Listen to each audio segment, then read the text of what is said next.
नमस्कार। The pillar के लिए मैं राजू सिंह सोलंकी, मेरे साथ हैं मुरगन लवानिया जी, बहुत दिनों बाद साथ आए। हम बात करेंगे दिल्ली के मौसम की। दिल्ली में हल्की हल्की बूंदाबांदी शुरू हो चुकी है। आनंदमय वातावरण होता जा रहा है। जितनी भी यहाँ पर घुटन थी, जहरीली हवा थी और एक पार्टियाँ भी एक दूसरे पर आरोप लगा रही थी। राजनीतिक टेम्परेचर गर्म था, किंतु मौसम जो होता है तो थोड़ा सा ठंडा ठंडा होता जा रहा था। ठंड से, इस बारिश से और ठंडा हो जाएगा। तो राजनीतिक तापमान भले बढ़ जाए, किंतु वातावरण का तापमान इस बारिश के कारण धीरे धीरे धीरे कम होता जाएगा और ठंड बढ़ जाएगी।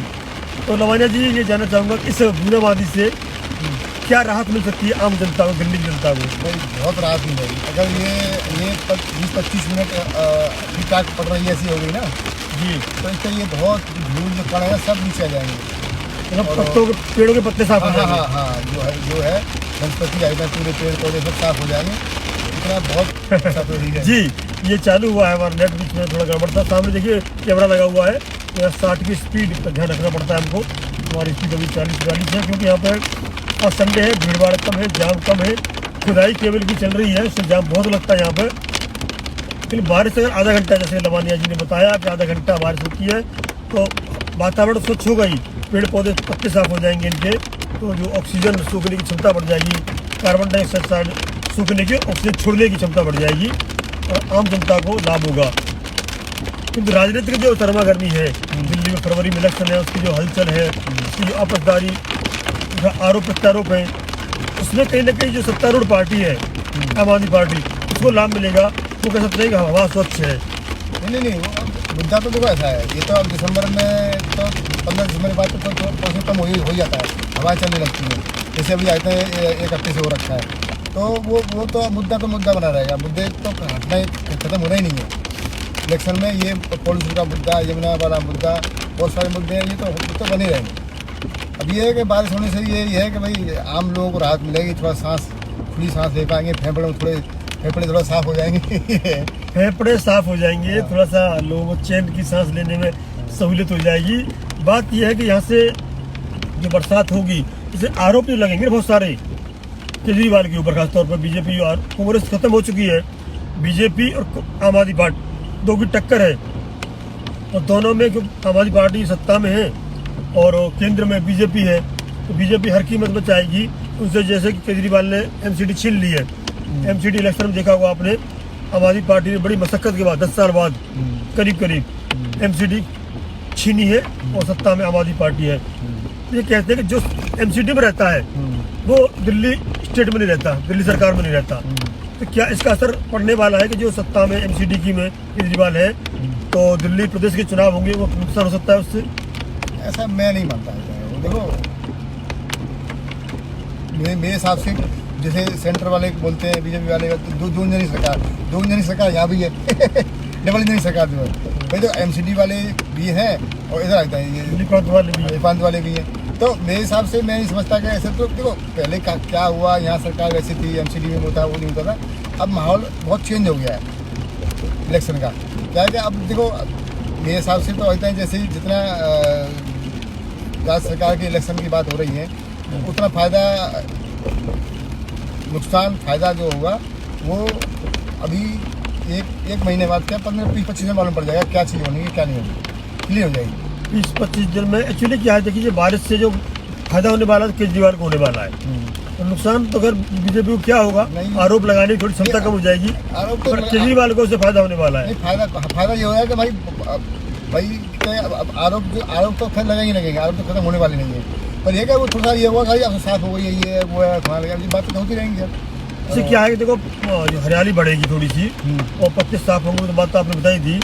उससे क्या, इसे कहा बहाने से रोड पर जो धूल उड़ती है ना, वो भी जम जाएगी, बिल्कुल वो हो जाएगी। तो जो खांसी जुकाम जो होता है, इससे वो थोड़ा कम हो जाएगा, पॉल्यूशन थोड़ा सा कम हो जाएगा। जो कण ऊपर यहाँ से कोई मतलब ऊपर यहाँ से कोई आता है, मान लीजिए आता है कोई 70-80 मीटर हो जाता और 100 मीटर वो सारे नीचे आ जाएंगे। पूरा वातावरण जो कण वो सब नीचे आ जाएंगे। पर्यावरण का जो मामला है या पॉल्यूशन का मामला है, जो खांसी आ रही है, या वो बार बार बीजेपी ने जगह पोस्टर लगा रखे हैं कि ऐसी जहरीली सांसें कैसे लेंगे, दिल्ली में केजरीवाल को हटाओ, जहरीली सांसें शुद्ध मिलेंगी। अब वो कह सकता है जी देखो इस बारिश से मुझे तो लाभ हो गया, नहीं वो तो कैसा बात, वो तो बीजेपी वाले कांग्रेस वाले कहेंगे ये तो भगवान की कृपा हो गई, ये हो गया, नहीं तो ये होता भी नहीं। वो तो भाई विपक्षी वाले तो लगाएंगे यार इसमें तो। 2-3 चीजें और है। देखिए, तापमान राजनीति का और बढ़ने वाला है। अभी तक केजरीवाल या कोई भी ये कहता था पंजाब से पराली चल रही है। हाँ। पंजाब में केजरीवाल की सरकार है, आम आदमी पार्टी सरकार है, तो आरोप लगाना बंद कर दिया। हरियाणा से आता नहीं धुआं, हरियाणा पर आरोप क्या लगाएंगे? वही तो विपक्षी पार्टी बोल रही है भाई, जब वहाँ कांग्रेस की सरकार थी तो आप कहते थे जो पंजाब से आ रहा है, अब आपकी सरकार पंजाब से, अब क्यों नहीं हो रहा कुछ भी? तो वो तो ये झूठी राजनीति वाली बातों का ये तो आरोप प्रत्यारोप चलते रहे, करते रहेंगे। वो हर पार्टी में दूसरी पार्टी में कोई भी सत्ता में हो उस पर लगाते हैं, या वाले उस पर लगाते हैं। देखिए, आरोप प्रत्यारोप लगते रहेंगे, बिल्कुल सही कहा आपने। और आम आदमी पार्टी तो बचाव करती रहेगी। और आम आदमी पार्टी ने इसी को ध्यान में रखते हुए बहुत सारे, मैंने बताया था कई वीडियो में बताया है कि आधे से ज़्यादा टिकट काटने वाली है। आज हमारा आप देखने गए थे, दिलीप पांडे ने सरेंडर कर दिया, तो कितने पोस्टर लगा रखे हैं इसने अपने प्रचार प्रसार के लिए, पूरा पोस्टर से पार्ट रखा था वो। लेकिन जब अंदर से सर्वे में आया कि वो हार रहा है, तो उसने अपना सरेंडर कर दिया और वहाँ से कोई नया आदमी लड़ेगा। बिल्कुल नहीं, फीडबैक भी आता है, पार्टी लेती है अपनी कोई टीम भेजती है या किसी को देती है, एजेंसी को वो लेके आती है, अपनी भी होती है, एक एजेंसी लेती है और उससे करवाती है, तो उससे जो उनको फीडबैक मिलता है। दूसरा क्या है कि वो उनको खुद पार्टी नेताओं को पता होता है कौन सा MLA काम किया है, कौन सा नहीं किया है, वो भी उनको भी दिखता है। वैसे ये सही कहा आपने, तो पार्टी को नेतृत्व को पता होता है शिकायत कहाँ से आ रही है, कौन जनता की सुनता है, कौन जनता की नहीं सुनता है। और जो हार जाए उससे पहले केजरीवाल ने जेल जाने के बाद में अतिशी को मुख्यमंत्री बनाया, उसकी प्रतिष्ठा दाव पर है। तो जेल जब गया तो मुख्यमंत्री का पद नहीं छोड़ा उसने, लेकिन जेल से आने के बाद दिखाने के लिए मैं किसी के लालची नहीं हूँ मैं। दूसरी एक वो बात है सुन लीजिए कि जब केजरीवाल जेल में थे, जेल गए थे तो और सब जेल में थे, उसने उनको भी उसके बाद आए थे कुछ पार्टियों में नेताओं को ये लगा भाई अब तो पार्टी खत्म हो जाएगी, तो कुछ नेता ऐसे थे जो केजरीवाल की निगाह पर चढ़े हुए हैं, उसके साथ में साथ नहीं दिया, तो वो उनका तो टिकट नहीं करना है। तो ये बहुत अच्छा कहा आपने। कुछ लोग तो छोड़ चले भी गए, चले गए, बदली जा चुके हैं, बहुत से गए नहीं, बहुत से दुविधा में थे, क्या हुआ क्या नहीं हुआ, जाए नहीं जाए, कहाँ क्या कैसे, उस चक्कर में आए थे। जब जमानत मिल गई, अब उसको मालूम पड़ गया कि भाई कौन कौन आदमी गद्दार है, कौन कौन काम किया है, कौन कौन साथ नहीं आया। और दूसरा एक बीजेपी से ये भी सीख मिली है भाई पुराने आदमियों को हटाओ, नहीं लाओ। शायद ये जो इस बार एनसीपी में आम आदमी पार्टी आई है, इससे पहले बीजेपी ने क्या किया था, पूरे 500 को सीट बांटी थी, नहीं लाई थी। एमपी वाले में 7 में 6 हटा दिए उन्होंने, 6 नहीं लाए और 7 सीटें जीत गए। तो फीडबैक कर लेते हैं, वही शायद पॉलिसी केजरीवाल ने अपनाई है और फीडबैक लेने के बाद में अपने टिकट काट रहा है। आम आदमी पार्टी ने भी, सॉरी बीजेपी ने भी 3 टिकट काट चुकी है बीजेपी, और 3 या 4 टिकट काटने की संभावना है। मतलब ये सब चीज़ें दोनों पार्टियों में। कांग्रेस कहाँ ठहरती है ये जानना चाहूँगा मैं।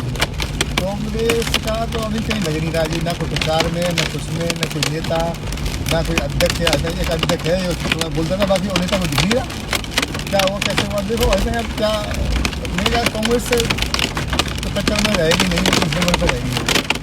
एक्चुअली है क्या, पार्षद की जो एमसीडी चुनाव थे उसमें किया था, लेकिन जो अगर केजरीवाल की टक्कर देने के लिए प्रियंका राहुल गांधी सड़क को करते हैं, सड़क पर आते हैं, तो संभावना है कि कांग्रेस थोड़ी सी संघर्ष करती दिखाई दी। लेकिन कांग्रेस संघर्ष करती है तो कहीं ना कहीं त्रिकोणीय संघर्ष में बीजेपी निकल जाएगी। नहीं उसको फायदा बीजेपी होगा अगर कांग्रेस थोड़ी दम लाती है और आम आदमी डाउन होती है, बिल्कुल तो बीजेपी निकल जाएगी। इसलिए कांग्रेस सोच रही है कम से कम बीजेपी ना आए दिल्ली में, इसलिए आप ज्यादा हलचल मत करो, ये भी संभावना दिखाई देती है। पर दूसरा एक क्या है कि भाई राहुल और प्रियंका के आने से भाई मेन जो कैडर है, नीचे वाला जो है कार्यकर्ता जो है, वो इतने नहीं है आप भाई नहीं।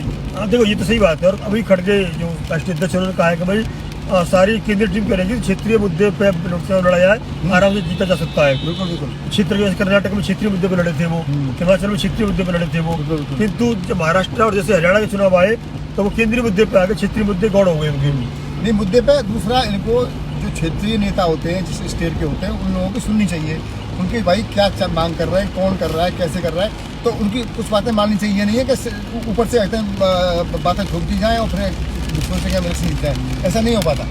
देखिए अमेठी और वहाँ की बात करते यूपी में जैसे जीते हैं वहाँ पे रायबरेली में, तो पूरी उन्होंने अच्छी मेहनत की थी। अगर प्रियंका और राहुल आज भी ये नहीं कह रहा, दिल्ली में अगर पदयात्रा करते हैं 1 महीना ढंग से लगातार, ऐसा नहीं है कि कांग्रेस पुनर्जीवित ना हो सकती है। नहीं ये तो नहीं है पूरी खड़ी हो जाए, पुनर्जीवित बोला है मैंने। हाँ हाँ, थोड़ी जान आ सकती है। कि समस्या यही है, जान आने के चक्कर में कहीं बीजेपी ने जीत जाए। हाँ, ये भी डर लगाता है। तो वही अब पता नहीं, देखो आप इंटरनल आते हैं जो कांग्रेस के जो टॉप लीडर हैं, टॉप टीम है, वो क्या चाहती है। और टॉप टीम ने तो पहले भी कहा था भाई, आप किससे हरियाणा में कहा था भाई तुम इससे आपसे कर लो। वहाँ के लोकल लीडर आते हैं, उन्होंने मना कर दिया, नहीं हम तो अकेले लड़ेंगे। तो वो बड़ा ये चीज़ भी तो आते हैं देखनी पड़ेगी ना। अब ऊपर वाले चाह रहे हैं कि समझौता हो जाए भाई। आप मेरे को क्या पता है उसको 10 सीटें मान जाए। नहीं, कांग्रेस एक नारे से क्या दो तो आ जाए भाई। देखो अभी जो हलचल शुरू हुई है इंडिया गठबंधन में, वो देखो क्या पता क्या कुछ लाती है। हाँ बिल्कुल, ये आपने सही कहा, हलचल शुरू हुई है। ममता बनर्जी ने कहा है कि इंडिया गठबंधन का मैं वो प्रतिनिधित्व कर सकती हूँ। बिल्कुल ऐसा रहता है तो बंगाली वोटर, बिहार के वोटर सब मिल करके आम आदमी पार्टी राहुल गांधी, प्रियंका गांधी ढंग से रैली करते हैं, संभावना बढ़ सकती है। क्या होता है जैसे इंडिया गठबंधन दोबारा मीटिंग हो, बैठे लोग इकट्ठे करने भाई इसी सब आओ दोबारा मिलो, बैठो और अब इसी सब मिल के चुनाव लड़ो। तो होता है कुछ बात बने। ये तो देखो, दोनों जब सर्वे करा रहे हैं, कांग्रेस करा रही होगी, आम आदमी पार्टी करा रही होगी, बीजेपी करा रही होगी, तो गठबंधन होना ना होना तो सर्वे के ऊपर डिपेंड करेगा। सर्वे के फेक हो जाते हैं, सर्वे के ऊपर विश्वास नहीं कर सकते आप। सर्वे जो अभी इतने जो खुद अपनी कराते हैं, अपने खुद आते हैं प्राइवेट एजेंसी प्राइवेट हैं, एक दो को कराते हैं, नहीं एक दो की मान जाए। हाँ, दो तीन भी कराते हैं। हाँ, भी कराते हैं। बात यह है कि जो सरगर्मी, जो पारा बढ़ रहा है, राजनीतिक पारा बढ़ रहा है, और कांग्रेस कहीं पीछे इस लड़ाई में दिखाई देती है, तो पूरा लाभ कांग्रेस पीछे रहने का मतलब आम आदमी पार्टी को मिल सकता है, और बीजेपी इसमें कहीं ना कहीं आज की डेट में पीछे दिखाई देती है। तो केजरीवाल ने देखिए चुनाव का प्रचार घर घर जाना शुरू कर दिया है। कर दिया, बहुत टाइम पहले शुरू किया ना, जेल से आने के बाद। हाँ, जेल से आने के बाद घर घर सिर्फ महाराष्ट्र और हरियाणा में ज्यादा ध्यान नहीं दिया, दिल्ली पे ध्यान दिया उसने, कि दिल्ली में प्रतिष्ठा दाव पे लगी हुई है उसकी। वो चाहता कैसे भी मेरी प्रतिष्ठा बचे और दोबारा तीसरी बार या पुनः कहें मुख्यमंत्री बनने के लिए उसे, क्योंकि उसने कहा है कि जब तक मुझे जनता नहीं जिताएगी अच्छी मुख्यमंत्री रहेगी अच्छी, और मैं तुम्हारे बीच में बेटा बन के रहूँगा मैं। बिल्कुल वो तो सब ये कहानियाँ हैं, कैसे करना है, इमोशनली आते हैं पब्लिक को, कैसे बताना है, दबाना है, पूछना है, करना है, लेकिन तो ये तो सब राजनीति में देखो हर नेता की अलग अलग अपनी अपनी आते हैं, वो पॉलिसीज हैं पार्टी की हैं। केजरीवाल जी की यही है कि तो बस तो बेटा हूँ, फलाना हूँ, ठिकाना हूँ, काम कुछ करना नहीं। भाई काम तुम जिन्होंने बोल के आए थे, मेन चीज़ ये कहता है, देखो क्राइम क्यों बढ़ा है, क्राइम की दिक्कत दिल्ली में आई ना, इन्होंने कहा था मैं हर जगह कैमरे लगवा दूंगा, कहा नहीं कहा था, कैमरे पूरे लगा पाए इनसे, ठीक है, और बहुत सारे काम किए थे, लाइटें पूरे होंगी, लाइटें। देखिए ये सुरक्षा व्यवस्था है, जो लॉ एंड ऑर्डर है, हाँ, वो केंद्र के हाथ में, बिल्कुल है, नहीं केंद्र के हाथ में है। फिर ये कुछ पता नहीं, दिल्ली में कुछ ये जो कौन सा लड़की का जो बस में कांड हुआ था, कौन से बोलते थे उसको, क्या नाम था, निर्भया कांड हुआ था। निर्भया कांड में शीला दीक्षित थी ना, शीला दीक्षित को इस्तीफा क्यों मांग रहे थे, टारगेट किया था इन्होंने। भाई जब तुम्हें पता है स्टेट का मामला है समझ में, तो अब भाई शीला दीक्षित इस्तीफा दो, शीला दीक्षित इस्तीफा दो। तो ये चीज़ें आते हैं, ये तो देखो इस्तीफा देना नहीं करना, या पार्टी के मुंह से निकल जाए, तो सब देने के यूज करते हैं, सारी चीज़ करते हैं। पर जो लॉ एंड ऑर्डर का मामला है, ठीक है सेंटर का है, पर कुछ चीज़ें इन्होंने कही थी, मैं तो उसकी बात कर रहा हूँ ना, हर जगह कैमरे जाएंगे, हर जगह वाईफाई हो जाएगा, हर जगह सारी चीज़ आएगी, कोई निकल ही नहीं हुई, हम तो सिंगापुर दो ही बना देंगे, कर देंगे, क्या किया, कुछ नहीं करते। जैसे शीला दीक्षित जी करके गई है, विकास तो नहीं हुआ दिल्ली में, तो मानना पड़ेगा, वही चीज़ पड़ी हुई, बस क्या हुआ, कुछ नहीं हुआ। किंतु इन्होंने बस भाई साहब ये बता दो, इन्होंने कोई स्कूल, देखो स्कूल सुधार दी, ठीक है, कोई स्कूल नया बनाया है वो बता दो, रीडिंग जोन पे आप बताओ, वही स्कूल बना दिए, उसी में कमरे बना दिए, उसको बढ़िया कर दिया, ठीक है, अच्छी बात है, कर दिया, बढ़िया, स्कूल अच्छे हो गए, रिजल्ट भी अच्छा आ रहा है, पढ़ाई पर ध्यान दे रहे हैं, कोई दिक्कत नहीं। पर ये कह रहे कि ये कर दिया, वो कर दिया, बहुत ही इतने स्कूल बना दिए, इतनी यूनिवर्सिटी बना दी, पता कौन सी यूनिवर्सिटी बना दी इन्होंने। हरियाणा और महाराष्ट्र चुनाव जीतने के बाद बीजेपी के हौसले जो बुलंद है, हाँ, और वो चाहेगी जो उन्होंने हरियाणा और महाराष्ट्र में फार्मूला अपनाया है, और जमीन पे कम, बार रूम स्टडी बड़ी बना करके, वही फार्मूला वो दिल्ली में लगाएंगे, और संभावना है कि वो बीजेपी जमीन पे भले कम काम करे, जो बार रूम स्टडी है, जो रूम में बैठ करके जो स्टडी बनाते हैं वो उनकी बहुत सफल है। केजरीवाल ने अभी तक ईवीएम पे उंगली नहीं उठाई है, क्योंकि वो 2 जगह जीत चुके हैं, तो ईवीएम पे उंगली उठाने का कोई तजुर्बा नहीं रहा है, सुनने में नहीं आया है। और बीजेपी दिल्ली जीतती है, तो ये भी तो हो सकता है कि वो ईवीएम के और दुनिया भर के वो उठाएंगे आरोप लग रहे हैं। हाँ जी, हाँ। तो मैं जानना चाह रहा था कि जो हम बताए हरियाणा और महाराष्ट्र की तरह है, हाँ, दोनों जगह ईवीएम पे उंगली उठी है, तो क्या दिल्ली में अगर बीजेपी जीतती है तो ये संभावना है? पर होना है फिर तो आगे करेंगे तो ईवीएम में गड़बड़ चल रही है, ईवीएम में गड़बड़ चल रही है, ये बोलेंगे। अभी तक नहीं बोला। कहते हैं आम आदमी पार्टी में भाई तुम इंडिया गठबंधन में हो तो क्यों नहीं कहा आम आदमी पार्टी ने भाई है तो ईवीएम में गड़बड़ है? उन्होंने कुछ नहीं कहा क्योंकि 2 स्टेट जीत चुके हैं ना वो। हाँ नहीं तो पहले जीत चुके हैं तो ठीक है, अभी 2 स्टेट जीत गया, वो जीत गया, एमसीडी भी जीत चुके हैं कुछ दिन पहले। हाँ और क्या। तो वो अब जब यहाँ पे जब हार जाएंगे तब वो फिर कहना शुरू कर देंगे, तो क्या पड़ता है, वो भी कहना शुरू कर देंगे ये तो ईवीएम में गड़बड़ हुई थी, ईवीएम में गड़बड़ हुई थी। जनता महाराष्ट्र में अभी शायद विपक्ष के विधायकों ने शपथ भी नहीं ली इसी चक्कर में। हाँ वो सब ऐसे ही है, सब ड्रामा है। न ले वो तो क्या पड़ जाएगा, ले लो तो क्या पड़ जाएगा, कुछ नहीं, कुछ नहीं ले लेंगे, दिखा रहा है बस। अपोजिशन करना यही मौका है बस। अपोजिशन लीडर भी नहीं है उनके पास। अब आती है वायदों की बात और फ्री रेमेडी की बात, क्योंकि हमारा बहुत जल्दी ये लाइव बंद भी होने वाला है। फ्री रेमेडी की बात आ रही है। केजरीवाल कह रहे हैं मेरी फ्री की 6 रेमेडी है, फ्री की 6 रेमेडी बीजेपी आती बंद कर देगी। ऐसे फ्री में बस यात्रा महिलाओं के लिए, पानी फ्री, बिजली फ्री, और बुजुर्गों के लिए जो तीर्थ यात्रा फ्री, और जो शिक्षा व्यवस्था है फ्री, और स्वास्थ्य व्यवस्था जो मोहल्ला क्लिनिक है वो फ्री। ये 6 बताई इसने, ये 6 रेमेडी आते ही। और सुरक्षा, क्योंकि देखिए सुरक्षा की जिम्मेदारी बीजेपी की है, उसे निभाने में असफल रही है बीजेपी। या तो पुलिसिंग हमें दे दे, पुलिस व्यवस्था हमें दे दे, ढंग से पुलिसिंग की जो व्यवस्था है, लॉ एंड ऑर्डर की व्यवस्था है, उसे सुधारे। इसमें क्या लगता है आपको? देखो 2 सवाल हैं आपके। तो वो था रेवड़ी वाला मामला है, सुरक्षा वाली बात पर पहली बात कर चुके हैं, कैसे क्या कैसे तो क्यों हो रही है, ये तो चलो ये तो दूसरा रेवड़ी वाली बात हो गई। तो वो कह रहे हैं बीजेपी कह रहे हैं बंद कर देगी, बीजेपी भी करेगी अब, और इनसे ज़्यादा ही कर देगी। मैं बता रहा हूँ, कोई बीजेपी भी कहेगी हम कोई बंद नहीं करेंगे, हम आपको इतना देंगे, हम आपको इतना देंगे, और रेवड़ी बटेंगी तभी बीजेपी आ सकती है। नहीं तो यहाँ पे तो ये रेवड़ी वाला जो सिस्टम है ना, ये दिल्ली से शुरू हुआ है, दिल्ली में ही दोबारा और बढ़ेगा। आपने देखा होगा राजस्थान में जो चुनाव थे विधानसभा के, तो 500 रुपये सिलेंडर की बात थी, जगह जगह पोस्टर लगाई गई थी कि राजस्थान में 500 रुपये सिलेंडर। क्या राजस्थान में 500 रुपये सिलेंडर मिल रहा है? तो बीजेपी कथनी करने में कहीं ना कहीं अंतर दिखाई देता है। तो वो उसी आधार पर मान करके कि बीजेपी वादे करती है, यूपी में कहा गया था होली दिवाली फ्री सिलेंडर देंगे, कितने लोगों को मिल रहा है, उसी को आधार मान करके वो लगता है लोगों को सबको देंगे, वो सब वाली बात नहीं थी।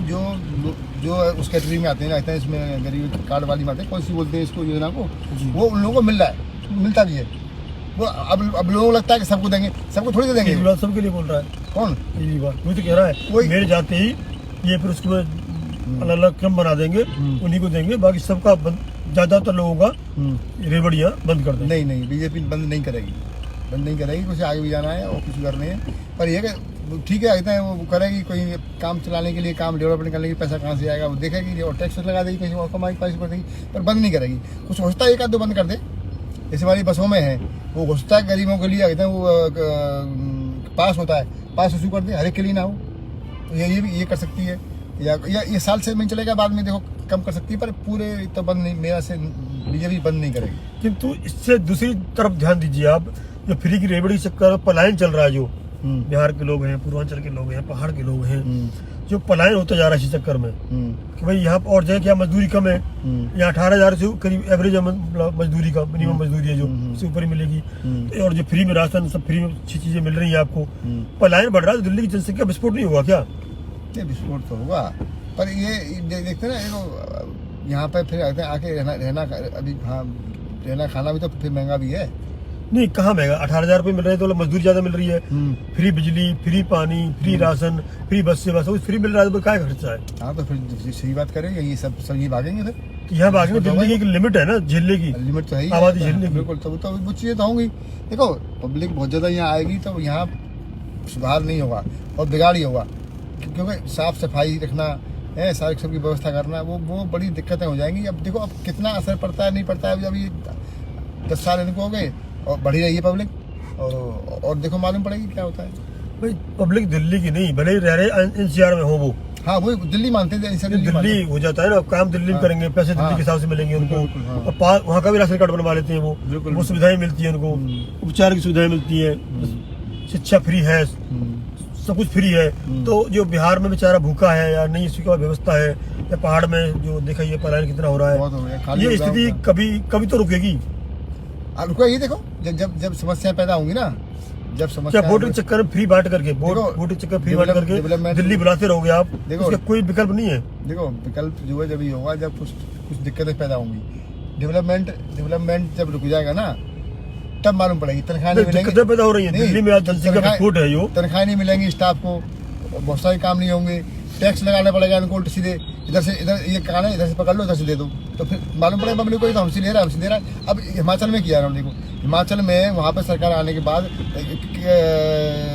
पेट्रोल पर डीजल पे दाम नहीं बढ़ा दिया उन्होंने, ऐसे पंजाब में किया उन्होंने, और पैसे रोते हैं सेंट्रल गवर्नमेंट ने पैसे बढ़ा दिए। सही है, बात ये सही है, किंतु साथ में बात ये भी है कि आप जो फ्री दे रहे हो ना, पैसे बच रहे हैं जो, एक बहुत बड़ा सर्वे आया है, बहुत बड़ा सर्वे आया है, दर्शकों को बता दूं मैं, उस सर्वे में कहा गया गरीबों को कितने पैसा दे दो आप, कितना भी पैसा दे दो, जैसे मान लो 15 लाख रुपए वाली बात थी वो, 15 लाख मिल भी जाते हैं ना, तो कुछ ही दिन में पैसा दोबारा अमीरों के पास पहुंच जाता वो, भाई कुछ दारू खरीदते, कुछ घी खरीदते, कुछ दूध खरीदते, ये खरीदते, वो खरीदते, पैसा गरीब नहीं रहने वाला था वो, पैसा फिर अमीरों के पास ही पहुंचने वाला है। वो तो यही है, जब पैसा अमीरों के पास पहुंचने वाला है तो सर्कुलेशन की जो बात है, सिस्टम क्यों नहीं सुधारते फिर आपको, सिस्टम कैसे गरीबों के पास ही पैसा रहे, पलायन रुके, गरीबों पे पैसा कैसे रहेगा भाई, जब तो अपने खर्चे हैं, जितना इतना पैसा मिलेगा नहीं कि वो जमा कर ले। 15 लाख मिल जाते हैं तो 15 लाख रुक पाते। आप देखिए, मैं बताता हूँ, अच्छा उदाहरण बताता हूँ आपको मैं, जितनी जमीन बिकी है यहाँ पे, लाख नहीं करोड़ों रुपए आए हैं एनसीआर में, कितने के पास मतलब पैसा है आज, कितने पास जमीन ली है इन्होंने, भाई जो समझदार पैसा गया है ना, 10% लोग नहीं है हम्म। जिन्होंने जमीन बेच करके जमीन ली है या कुछ अच्छा काम किया है। है, सारे उड़ा दिए ना, या घर बनवा लिया, किसी ने गाड़ी बढ़िया ले ली, बैंक में एफडी कर दी, जो भी है। ब्याज कर चल रहा है, 10% लोग ऐसे हैं, बाकी जितनी भी जमीन बिकी है 90% लोग, और 80 मान लो आप, 80% लोगों को तो बर्बाद कर दिया ना पैसा वो, 50,000 पैसे वालों के पास पैसा। सोल्यूशन क्या करोगे? सरकार तो कह रही है पैसा या उनके जमीनें बिकी हैं, पैसा आ रहा है, तो ये पब्लिक को दिखना है ना, हमें संभाल के रखना है या खर्चा करना है, उड़ाना है, तो ये अब सरकार इसमें क्या करेगी बताओ? नहीं, सरकार की मेन चीज कानून भाई कब खींचेंगे। अब ये जानने की चाहेंगे कि जो दिल्ली में चुनाव है, तो जो पर्यावरण का मुद्दा था, ये धीरे धीरे बरसात होती खत्म हो जाएगा, इसमें हमने शुरुआत की थी इस बारिश से, किसको लाभ होने वाला है, तो केजरीवाल को लाभ होने वाला है, आम आदमी पार्टी को लाभ होने वाला है, पर्यावरण का मुद्दा थोड़ा ठंडा पड़ जाएगा अभी, और जनता का विरोध थोड़ा कम हो जाएगा, किंतु कई मुद्दे और हैं जो इसके खिलाफ आएंगे, जैसे कि इन्होंने कहा था कि मैं 100 दिन के अंदर जो पहाड़ है मलबे के पहाड़ चारों तरफ दिल्ली के उन्हें खत्म कर दूंगा। इस तरह के जो कई मुद्दे थे, जमुना में मैं नहाऊंगा, जमुना की तो शहर छोड़ो, किंतु ये देखा गया, ज्यादातर देखा गया है कि 1 to 1 अगर लाभ मिल रहा है तो डेवलपमेंट की जरूरत नहीं है दुनिया में। विकास करने वाला व्यक्ति कभी चुनाव नहीं जीतता, जीता जाता उदाहरण है शीला दीक्षित हार गई, अखिलेश यादव हार गए और अशोक गहलोत हारे थे। सबसे विकास करने वाले ये अच्छी उत्तर भारत की उदाहरणों में बुरी तरह हारे थे। तो विकास में वोट तो नहीं मिलता है, पक्का है। फ्री की रेबड़ी से 1 to 1 जो लाभ मिलता है, इस तरह की चीजें, उससे वोट मिलता है, उन्हीं को जो लोग अपने अपनाने हैं। अब देखा मध्य प्रदेश में जीत के तीसरी बार क्यों जीते, लाडली बहना। हरियाणा में नहीं लाडली बहना, नहीं तो दूसरी तरह से मतलब नहीं तो ये तीसरी बात नहीं, ये चीज तो आई था, प्रॉमिस तो आई था महाराष्ट्र में लाडली बहना, कांग्रेस ने भी किए थे ना। देखो वो दे रहे हैं, प्रॉमिस अलग बात है, वो दे रहा है उसको मानता है, मेरे दे दिया उसने, प्रॉमिस कर रहा है, प्रॉमिस की बात अलग होती है।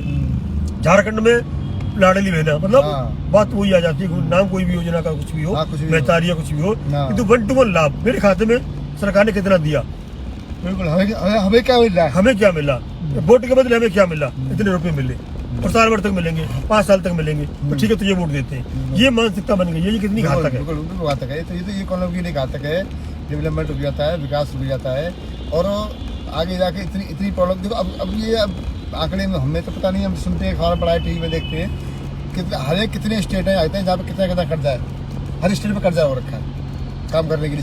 सेंट्रल में भी है, तो सेंट्रल अपनी व्यवस्था करता है, निकालता है, कहीं से कहीं करेगा, वो दे भी रहा है, ब्याज इंटरेस्ट भी दे रहा है, बाकी तो स्टेट दे नहीं पा रहे ना, ब्याज भी नहीं दे पा रहे। ये इकोनॉमी पे फर्क पड़ेगा, डेवलपमेंट पे फर्क पड़ेगा, क्योंकि डेवलपमेंट नहीं होगा और पहले की तरह ही आपको रहना है, तो 3,000 रुपए में मस्ती रहना है आपको, तो पलायन क्यों कर रहे हो? बिहार में ले लो 3,000 रुपए आप, बिल्कुल, और क्या दिल्ली को क्यों मतलब विस्फोट कर रहे हो यार उसका, वहाँ और क्या पैसा वहाँ ही मिलेगा जब तक देखिए विकास का विकेंद्रीकरण नहीं होगा। इसलिए दिल्ली में तो मैं देखो ऐसा, दिल्ली में ये थोड़ी भी करेगा आप बाहर से आ गया यहाँ बस गया तो उसको पैसे मिल जाएंगे, तो ये मिल रहे हैं ना, बात यही है ना। केजरीवाल ने घोषणा कर दी यहाँ पे, अब ये घोषणा है कितनी मतलब कोई भी आए बाहर करके बस उनको भी देगा, भाई आते ही आदमी अपना आधार कार्ड बनवा लेता है, पैन कार्ड बनवा लेता है, राशन कार्ड बनवा लेता है। और पता है क्या भारत में सरकारी व्यवस्था कैसी है, कैसे कार्ड बन जाती है। अच्छा दिल्ली में कहीं का बाद टूरिस्ट भी घूमने आते हैं, महिला आ रही है, वो भी बसों फ्री आती है। वो नहीं। दूसरा क्या अब ये भी कर दिया है, अगर व्यक्ति यहाँ रह रहा है, राशन कार्ड बिहार का है तो यहाँ देना पड़ेगा तुमको राशन। वो तो अब तो हो गया, one ration one nation all over India हो गया। तो कहीं भी हो गया ना, कहीं का राशन कार्ड हो जहाँ रह रहा है वहाँ पर ले सकता है वो। सुविधा दिल्ली बिहार का वाले इसमें है, या मतलब उत्तराखंड का है, वो पूर्वी उत्तर प्रदेश का है, मध्य प्रदेश का है, राजस्थान का है। मैं बिहार का नाम बार बार नहीं लूंगा, नहीं कहेंगे कि बिहार के नाम क्यों ले रहे हो आप। राजस्थान के लोग भी हैं, मध्य प्रदेश के लोग भी हैं, पूर्वी उत्तर प्रदेश के लोग भी हैं। तो इससे जनता पहाड़ से बहुत लोग आ गए, इससे विस्फोट होगा, मतलब ये है विस्फोट तो होगा ही।